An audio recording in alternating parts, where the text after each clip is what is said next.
여러분 안녕하십니까. 강민더TV 자유조선을 시작하겠습니다. 오늘 북한에서 들어온 소식을 좀 전해드리도록 하겠습니다. 요새 지금 국제 정세가 상당히 긴박하게 돌아가고 있습니다. 그냥 어느 한 곳에 중동 전쟁이 이스라엘과 하마스로 끝나지 않고 지금 이스라엘, 시리아, 레바논과의 전쟁으로 확대됐고 이제 이란까지 개입하게 생겼습니다. 시리아에 있는 이란 용사관이 정교한 미사일에 의해서 폭격당했는데 이스라엘은 자기가 했다는 말도 안 하고 침묵을 지키고 있습니다. 그러나 시리아에 있는 이란 대사관을 정밀 폭격할 수 있는, 즉 미사일로 폭격할 수 있는 능력을 가진 국가는 이스라엘밖에 없죠. 정확하게 용사관만 폭격했고 거기에 있던 혁명수비대 사령관이 사망했다고 합니다. 이란이 가만히 있을 리 없죠. 왜 이란 용사관을 미사일로 폭격했을까요? 바로 거기에 혁명수비대 사령관이 와 있었기 때문입니다. 그러면 혁명수비대 사령관은 왜 시리아에 왔을까요? 바로 하마스나 시리아에 있는 반이스라엘 무장정파들을 돕기 위해서 왔다는 것이 지금 언론에서 나오고 있습니다. 그래도 치해복권적인 용사관을 공격한다는 것은 이거 외교적으로 국제적으로 상당히 비난받을 일입니다. 이 용사관은 우리나라에 있는 다른 나라 주재 용사관들도 이건 우리 땅이 아니죠. 그 치해복권입니다. 거기는 보호해주게 돼 있고 경찰이나 군대도 들어가지 못하게 돼 있는 것이 국제법입니다. 그런데 이스라엘은 그 국제법마저도 어기고 치해복권적인 이 이란의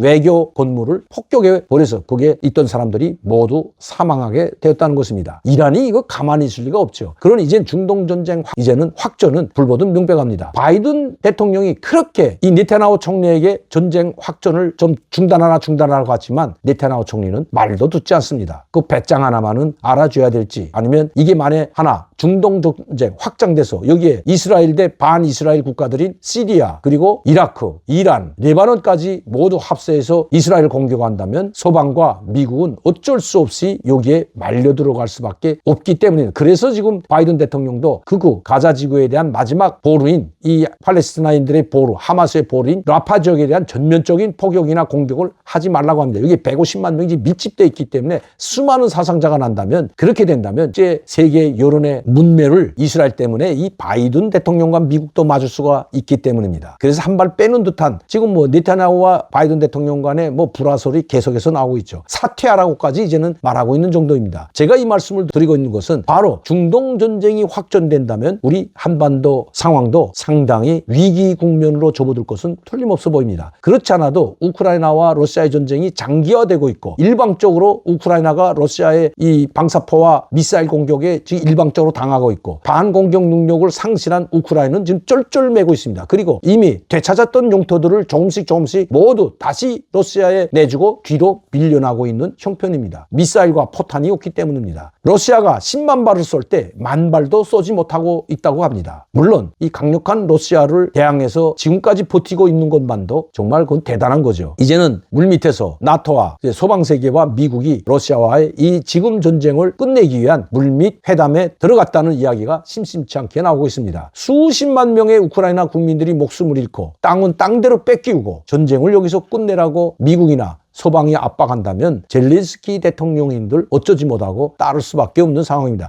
무기를 지원해주지 않으면 단 한 발자국도 더 전진할 수 없는 것이 지금 우크라이나의 실정이기 때문입니다. 자, 이렇게 돼가 있고 또 남중국해를 비롯한 대만 해협, 그리고 필리핀 이 해상에서 이 남중국해라고 하죠. 이 전체적으로 남중국해라고 하는데 여기에서는 또 지금 첨예한 대립이 계속해서 이어지고 있습니다. 이제는 일본과 미국과 필리핀이 동맹을 결성한다고 합니다. 남중국해에서 중국의 무력 도발을 막아내기 위해서 일본과 미국, 필리핀이 동맹을 결성한다고 합니다. 그것이 바로 4월 10일 날 11일 양일간에 거쳐서 미국, 일본, 필리핀 정상회담이 준비되어 있다는 소식 아마 여러분들도 들었을 겁니다. 미국은 태평양연합 국가들, 쿼드라고 하죠. 쿼드 동맹, 미국, 호주, 일본, 인도와 함께 태평양 동맹을 맺었고 또 별도로 미국, 호주, 영국과 또다시 동맹을 맺었습니다. 그리고 한미일 여기에 동맹이 있죠. 이제는 필리핀까지 일본, 필리핀, 미국 이렇게 또 군사 동맹을 맺어서 중국에 대항한다고 합니다. 다시 말씀드리면 태평양연합 국가들이 미국을 중심으로 똘똘 뭉쳐서 중국에 대항하는 전략을 지금 미국이 세우고 있다는 겁니다. 우리는 여기에 절대 여기서 벗어날 수가 없는 겁니다. 우리도 한미일 동맹이 북한만 견제하는 게 아니라 바로 중국도 견제하고 러시아도 견제하기 때문에 만에 하나 중국이 대만을 공격하게 된다면 우리 한미일 동맹도 여기에 휩쓸려 들어갈 수밖에 없기 때문입니다. 지금 대만과 중국 간의 지금 관계가 최악의 상황으로 달리고 있죠. 여기에 필리핀까지, 그리고 우크라이나와 러시아 간의 장기전, 하마스와 이스라엘 간의 이 중동 정쟁에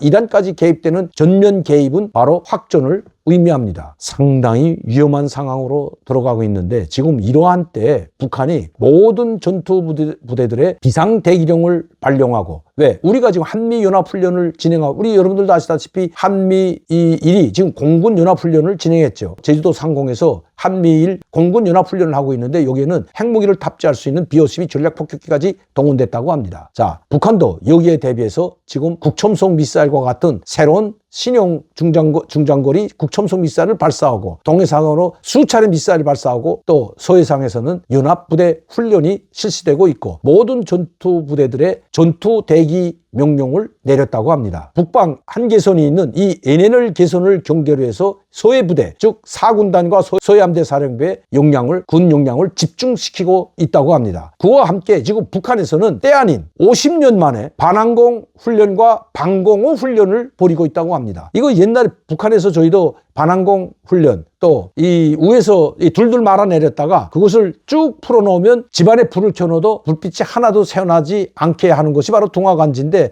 이 코텐식으로 돼 있었습니다. 북한이 모든 집집마다 다 돼 있고, 18년 된 푸에블로 사건 때, 그리고 76년도 8.28 도끼마낭 사건 때 이 전쟁이 일어날 뻔했죠. 이럴 때마다 대규모로 훈련을 하곤 했습니다. 저희도 이제 어렸을 때, 그리고 대학 시절에도 동화관지 훈련을 자주 했을 뿐만 아니라 평양 시민들은 그때 당시에 방공훈련에 모두 참가했는데, 전쟁에 핵폭탄이 떨어지는 걸 가정해서, 그때는 우리 북한에는 핵무기가 없고 우리 대한민국에 천여 개의 전략 전술 무기가 배치되어 있을 때입니다. 그래서 북한은 지하철 깊이를 약 180m에서 200m에 만들어 놓고 200m 지하에 제2의 평양이라고 또 늘어댔던 거죠. 그렇게 철저하게 아주 원자폭탄이 떨어져도 끝도 가지 않는 그런 방공호 목적으로 지하철도를 건설했던 겁니다. 거기에 훈련을 다 지하철도로 피난하는 훈련을 했고, 또 지하철도뿐만 아니라 그 지하철도가 없을 때에는 평양시 주변 야산에 다 방공호, 이 터널처럼 방공호를 파놓고, 산에요, 방공호를 파놓고 거기에 대피 훈련을 했습니다. 그리고 매 집집마다 전투용 배낭이, 비상 배낭이 하나씩 모두가 다 갖춰져 있었습니다. 조기대원들은 조기대 배낭이라고 하고, 또 조기대 아닌 사람들은 전시용 배낭이라고 했습니다. 조기대원들은 조기대 배낭, 교도대 대원들은 교도대 배낭, 다 전투 배낭이죠. 모든 집에 국방색으로 되어 있는, 즉 군복 색깔과 똑같이 되어 있는 이런 군용 배낭들이 다 준비되어 있었는데, 그 군용 배낭 안에는 밥을 해먹을 수 있는 군용 밥통, 그리고 고체 연료, 쌀 2kg, 소금, 뭐 통조림이 있으면 통조림, 이런 것들이 다 항시적으로 준비되어 있었습니다. 그리고 전쟁하면 그 배낭을 둘러매고 자기 집결소로 가서 무기를 받고 전쟁에 동원될 수 있는 그런 준비가 되어 있었던 겁니다. 그런데 이것이 76년도 이후에 8.28 도끼마낭 사건 이후에는 제가 보지를 못했습니다. 그리고 그 76년도 이후에 80년대에 들어와서는 반항공 훈련도 방공 훈련도 하지 않았는데, 이제 이것이 50년 40년 만에 다시 부활했다고 합니다. 지금 북한에서는 대대적으로 반항공 훈련과 방공호 훈련을 하고 있다고 합니다.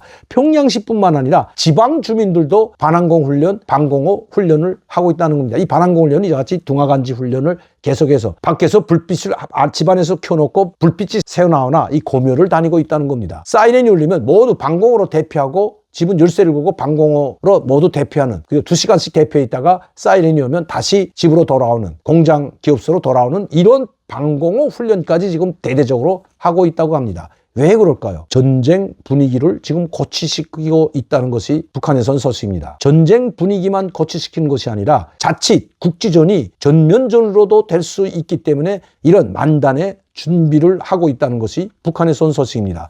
제가 오늘 이 소식을 전하는 것은, 지금 우리 국민들은 밖에서 볼 때는 우리가 지금 상당히 위험한 지역으로 분류되어 있는데도 불구하고 대륙간 탄도미사일, 국첨성 미사일, 순항미사일을 계속해서 실험 발사하고 하는데도 불구하고 우리는 이제는 뭐 그러다 말겠지 하는, 전쟁 불가증, 설마 전쟁이야 일어날까 하는 그런 안보 불감증에 휩싸여 있기 때문입니다. 북한은 일심단결하여 전쟁 준비에 박차를 가하고 있는데, 한국, 우리는 둘로 갈라져서 서로 죽기 살기로 싸우는 이 모습, 국가 안보와 국민의 생명과 안전에는 전혀 무관심한 듯한 이 정치권의 오늘의 현실을 보면서 개탄하지 않을 수 없기 때문입니다. 우리 국민들이, 투표권을 가진 국민들이 각성하지 않으면 정치권은 영원히 변하지 않을 것입니다. 오늘도 강민도TV 자유조선 시청해 주신 여러분께 진심으로 감사를 드립니다. 저는 내일 이 시간에 다시 뵙겠습니다.